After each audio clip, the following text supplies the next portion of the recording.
আসসালামু আলাইকুম রহমতুল্লাহ। প্রিয় দর্শক, একবার হজরত ওমর রাদিয়াল্লাহু তাআলা আনহু গভীর রাতে ছদ্মবেশে মদিনার পথে হেঁটে বেড়াচ্ছিলেন। তিনি তার প্রজাদের অবস্থা জানার জন্য নীরবে চারদিকে নজর রাখছিলেন। হঠাৎ তিনি দেখতে পেলেন একজন রাখাল এক পাল ছাগল নিয়ে তার সামনে দিয়ে যাচ্ছে। হজরত ওমর তাকে পরীক্ষা করার জন্য বললেন, এই ছাগলগুলোর মধ্যে থেকে একটি আমার কাছে বিক্রি করে দাও।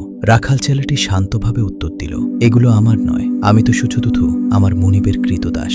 তখন হজরত ওমর বললেন, আমরা তো এমন জায়গায় আছি যেখানে তোমার মুনিব আমাদের দেখতে পাবে না। তুমি একটি ছাগল বেচে দাও আর বলে দিও একটি ছাগল বাঘে খেয়ে ফেলেছে। এই কথা শুনে রাখাল হঠাৎ রাগান্বিত হয়ে উঠে দাঁড়ালো। তার চোখে আগুনের মতো জ্বালা। সে উচ্চ স্বরে বলল, আল্লাহ কি দেখতে পাচ্ছে না? এই একটি বাক্য রাতের নীরবতাকে কাঁপিয়ে দিল।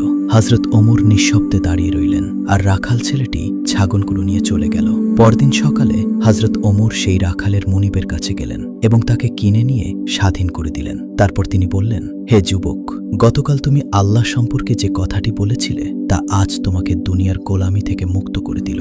আমি আশা করি তোমার এই খোদাভীতি কিয়ামতের দিন তোমাকে জাহান্নামের শাস্তি থেকেও মুক্তি দিবে। প্রিয় দর্শক, এই ঘটনা আমাদের একটি গভীর শিক্ষা দেয়। তাকওয়া ও সততা যত তুচ্ছ মানুষের মধ্যেই থাকুক না কেন, তাকে সম্মান দিতে হবে। কারণ আল্লাহ তাআলা বলেন, তোমাদের মধ্যে সেই ব্যক্তি সবচেয়ে সম্মানিত যে সবচেয়ে বেশি মুত্তাকি।